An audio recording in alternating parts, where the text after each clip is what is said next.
Hello everyone, Trophy Wine Hunter. Welcome back to my YouTube channel. Today I'm doing a review of Chateau Pavie 1998. And I have previously done a review of the 1999 vintage, which I'll put at the end of this video, so it'll be a neat compare and contrast. I actually visited the winery in 2019, and here are some of the pictures in the background here from my trip there. It's a beautiful estate. Chateau Pavie, like Chateau Osson, was first planted by ancient Romans in the 4th century, and the name comes from the orchards of peaches or pavies that used to stand on the property. So the modern estate was assembled by Ferdinand Bouffard in about the late 18th century. At that time, they were already quite a good winery. About 9 hectares were bought from the Pigasse family, and it kind of retained its separate identity until recently. It was called Château Pavie-Decesse. Near the start of the First World War, Ferdinand Bouffard sold Pavie to Albert Porte, who eventually sold it to the Valette family, who were well-known Bordeaux negociants. And they took it to the next level. Chateau Pavie was classified a Premier Grand Cru Class A B vineyard in Emilion under their management in 1954. But it really didn't get to its current level until Gerard Perse bought it in 1998. And he really spent a lot of money on it. He completely renovated the entire estate. That project took 2 years to complete and was finished in 2000. And then in 2011, he renovated the whole winemaking facilities at Chateau Pavie. And you'll see there was modern facilities at the end of this video with some of the other pictures. When we were at the winery, they told us it was really run down when Gerard bought it. Over 30% of the vines were dying. They had to redo the chateau. It was completely leaking. But he did such a great job. They were telling us, and this was in 2019, that he bought it for something like 40 million euros in 1988, and they estimate it's probably worth about €1 billion now. So that's really what hard work does for you. It's about 50 hectares now, of which about 43 are planted. So the rest is kind of hillsides. It's the highest vineyard in Bordeaux. It's at the top of the Emilion slope. It's planted now 50% Merlot, 30% Cabernet Franc, and 20% Cabernet Sauvignon. And it's one continuous large block. So the terroir does not promote early ripening. And in fact, Chateau Pavie is one of the last Saint-Emilion estates to finish harvesting.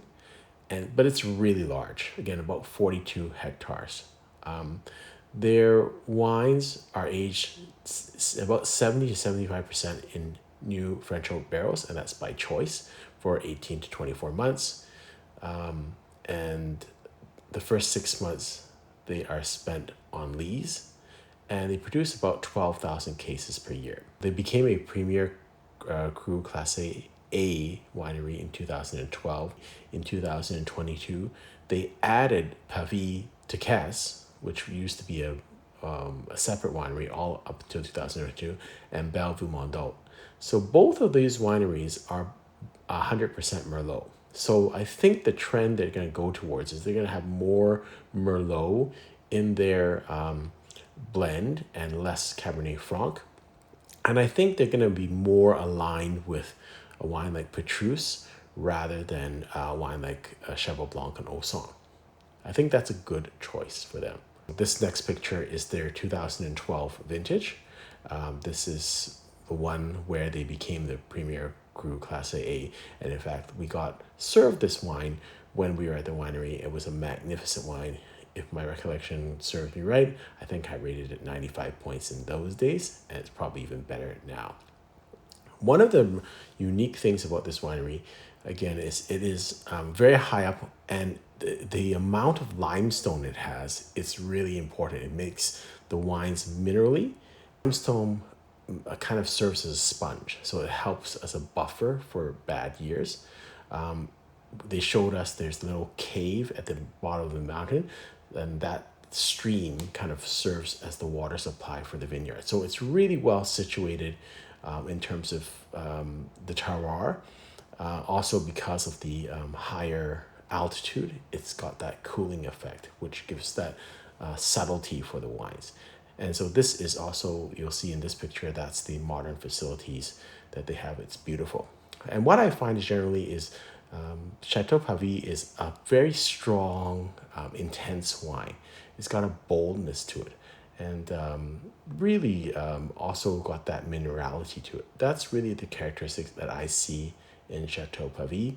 And 1998 was a very, very important vintage. And as you'll see in the later part of this video, I say this is one of the important vintages to drink if you want to understand Pavie, because this is the start of the modern age of Pavie. This is Gerard Perse purchased in 1998.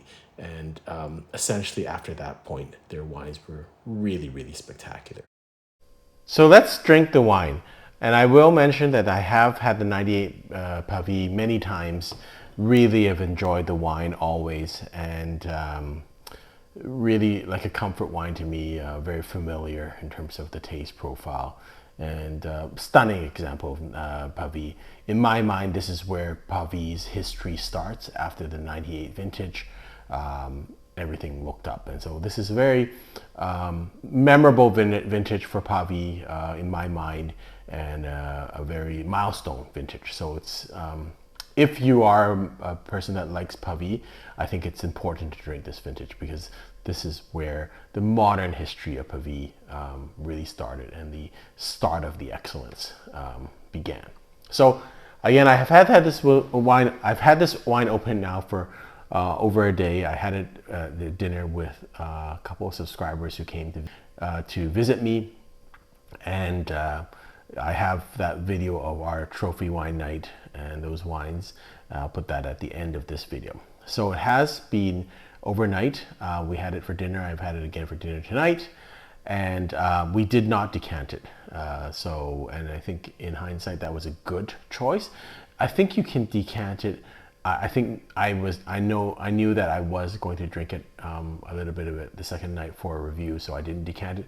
If we were just there to drink it that night, I think a quick decant would open up the wine quickly, but I don't think it's necessary. It's still quite a nice wine without decanting, and I quite enjoy the kind of the heaviness of it without decanting. So it doesn't hurt without decanting it. So let's go and smell the wine.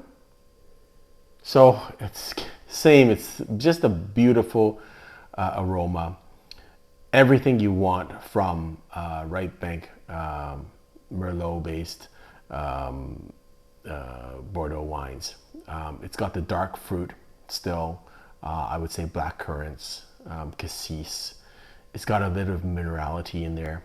You can see it from their terroir, but very encompassing in terms of the oak profile. Just a little bit of underlying oak. Tannins are very nice there, so really pleasing aroma, and a little bit of slight floralness also, but really beautiful aroma.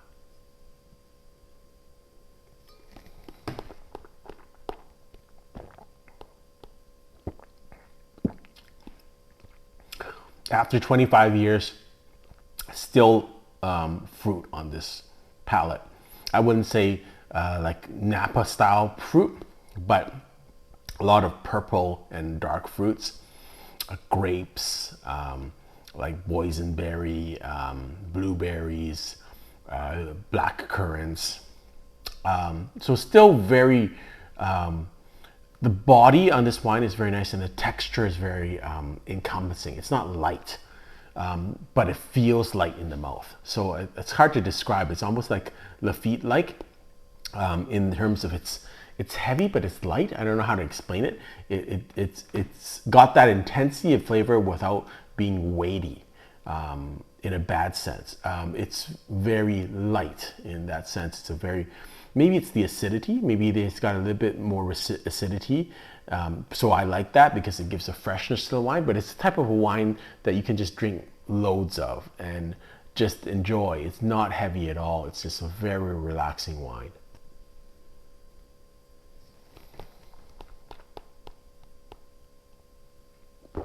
You get the charcoal, the tobacco, the graphite, minerality, earthiness at the end here.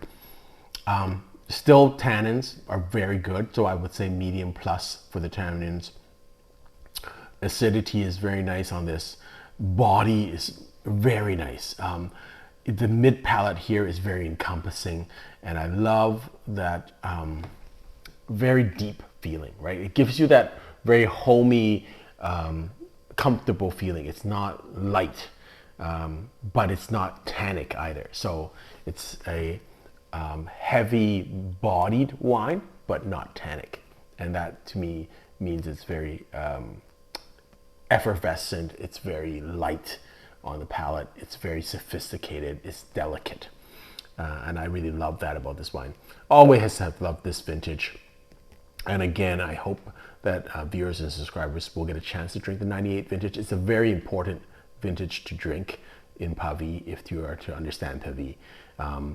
This is the basis of their new beginning, and all the wines that come after this wine come from this type of style. And so this is really, I think, if you ask the people from Pavie, one of the wines that you need to drink to understand Pavie. My rating of this wine, 95 points. Really like it. It's perfect in its drinking window, but it's been in its drinking window like for the last 10 years. I've always loved this wine. It will continue to drink well for another 10 years. There's no stopping this wine. Again, a good decant could do it a good job if you're going to drink over a couple of hours. But if you like to savor it a little bit longer, you can not decant and it's fine. It's got a little bit more heaviness and it'll last a little bit longer in terms of over the night. So I think that will give you more time to enjoy it. So it just depends on how you will drink that bottle. Hope you enjoyed this video. Until next time, happy drinking.